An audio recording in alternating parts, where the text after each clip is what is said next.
Friends, आज topic में बात करेंगे बेलपत्र के पौधे की सर्दियों में देखभाल कैसे करनी है। तो मैं 3 टिप आपको देने वाला हूं वीडियो में। चलिए टॉपिक को स्टार्ट करते हैं। मैं हूं अनूप, आपका होस्ट, और आप देख रहे हैं बगिया की एबीसी।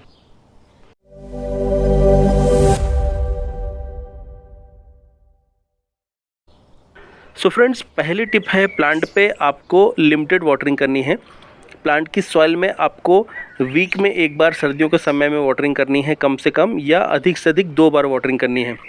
गर्मियों के समय में हम प्लांट की सॉइल के अंदर में दिन में 3 से 4 बार वाटरिंग करते हैं, लेकिन ठीक इसके अपोजिट सर्दियों में वाटरिंग बहुत ही ज़्यादा लिमिटेड हो जाती है, क्योंकि सर्दियों के समय में मॉइस्चर ज़्यादा मेंटेन रहता है, नमी ज़्यादा समय तक रहती है। इसलिए अगर आप इसमें ज़्यादा पानी देंगे तो प्लांट आपका ख़राब हो जाएगा। तो कभी भी सॉइल आपको बहुत ज़्यादा ड्राई दिख रही है ऊपर से, तो उसका बिल्कुल भी मतलब नहीं है कि नीचे मिट्टी पूरी सूख चुकी है। नीचे यथावत मिट्टी गीली ही आपको मिलेगी। अगर आप थोड़ा सा ऊपर की सॉइल हटाएंगे तो आप इसकी सॉइल के अंदर में एक रेगुलर इंटरवल में, एक लिमिटेड टाइम के अंदर में वाटरिंग करिए। एक टाइम फिक्स कर लीजिए कि मैं 3 दिन में या 4 दिन में करूंगा, तो इस तरीके से प्लांट आपका सही से चलेगा। अगर गर्मी थोड़ी सी ज़्यादा है, 30 डिग्री के आसपास टेम्परेचर है, तो आप 3 दिन के गैप में डालिए। अगर 25 डिग्री के आसपास है तो आप इसकी सॉइल के अंदर में 5 से 6 दिन में, 7 दिन में आप वाटरिंग करिए, आपका प्लांट सही से चलेगा।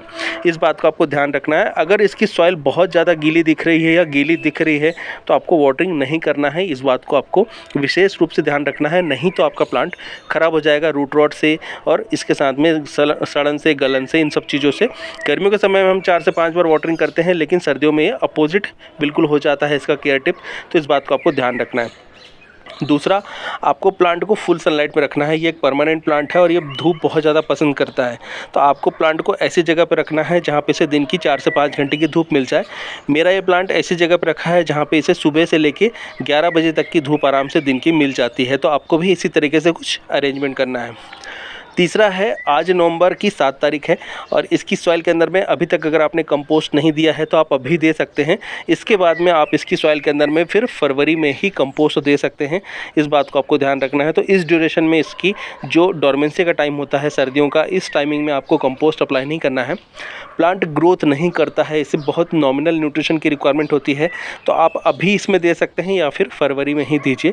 इस बीच इसे रिक्वायरमेंट नहीं है। ऐसा नहीं हो कि आप इसको सोचें कि ग्रोथ नहीं हो रही है, खाद की कमी है, तो बहुत सारा इसमें खाद दे दें। इससे प्लांट आपका ख़राब हो जाएगा, रूट्स इसकी बर्न हो जाएंगी, प्लांट भी आपका ख़राब हो जाएगा, लीव्स भी इसकी बर्न हो जाएंगी। तो ये ध्यान रखना है कि इसकी सॉइल के अंदर में आपको खाद अभी नहीं देना है, कंपोस्ट नहीं देना है। अगर अभी तक आपने नहीं दिया है तो नवंबर की आज 7 तारीख है, 15 तारीख तक ज़्यादा से ज़्यादा आप इसमें दे दीजिए। इसके बाद में फिर 15 फरवरी के आसपास इसमें देना है, ये आपको ध्यान रखना है। साथ में लिक्विड फर्टिलाइज़र आप इसकी सॉइल के अंदर में दे सकते हैं, जिससे इसको जो न्यूट्रिशन की रिक्वायरमेंट है वो इंस्टेंट मिलती रहेगी। हर 7 दिन के गैप में आप इसमें दे सकते हैं। तो जब भी आप वाटरिंग कर रहे हैं तो वाटरिंग करते समय ही इसे आप लिक्विड फर्टिलाइज़र में मिक्स करके दे दीजिए। तो इस तरीके से प्लांट को न्यूट्रिशन भी समय समय पे मिलता रहेगा। एक बात आपको और ध्यान रखनी है, प्लांट पे आपको नज़र बना के रखनी है। प्लांट ग्रोथ नहीं कर रहा है तो इसका मतलब कतई नहीं है कि आप इस पर पूरे तरीके से नज़र हटा दें और इसे कहीं कोने में कहीं पर भी रख दें। अगर इस तरीके से आप इसके साथ में ट्रीटमेंट करते हैं तो प्लांट आपका ख़राब हो सकता है पेस्ट अटैक से। तो आपको इस बात को भी ध्यान रखना है कि प्लांट पे आपको नज़र बना के रखनी है, और कोई भी अगर इसमें पेस्ट आपको दिख रहा है तो उसके ऊपर में इमीडिएट आपको काम भी करना है, जिससे प्लांट आपका सही से चले। अगर बहुत ज़्यादा सर्दी पड़ रही है, बहुत ज़्यादा पाला पड़ रहा है, या बारिश का मौसम बन गया है सर्दियों के समय में, तो आपको इसको बचाना भी है। इस बात को ध्यान रखना है। तो प्लांट को आप कहीं इंडोर में शिफ्ट कर दीजिए उस टाइम पीरियड के लिए जिस समय पे सर्दी बहुत ज़्यादा पड़ रही है, धूप नहीं निकल रही है, और इसमें वाटरिंग उस समय तक के लिए बंद कर दीजिए जब तक इसमें 2 से 3 दिन आगे धूप नहीं पड़ जाए। इससे आपका प्लांट सही तरीके से चलेगा, ख़राब नहीं होगा। ये कुछ बातें हैं जिनको आपको ध्यान रखनी है, तभी आपका प्लांट सही तरीके से चल पाएगा और बच पाएगा। तो ये थी इन्फॉर्मेशन बेल प्लांट की, जो बेलपत्र का पौधा है इसकी केयर के लिए। एक टिप मैं आपको दे रहा हूँ, इसकी पत्तियाँ आप दिवाली के दिन माँ लक्ष्मी को अर्पित कर सकते हैं। आपको कई कमल पुष्प को अर्पित करने से ज़्यादा पुण्य केवल इसके 3 जो है पत्तियाँ, या जो भी आपके पास में हो, 4 पत्ती 5 पत्ती वाला, उसको अर्पित करके आप पुण्य कमा सकते हैं। ये इन्फॉर्मेशन आपको कैसे लगी मुझे कमेंट करके ज़रूर बताइएगा।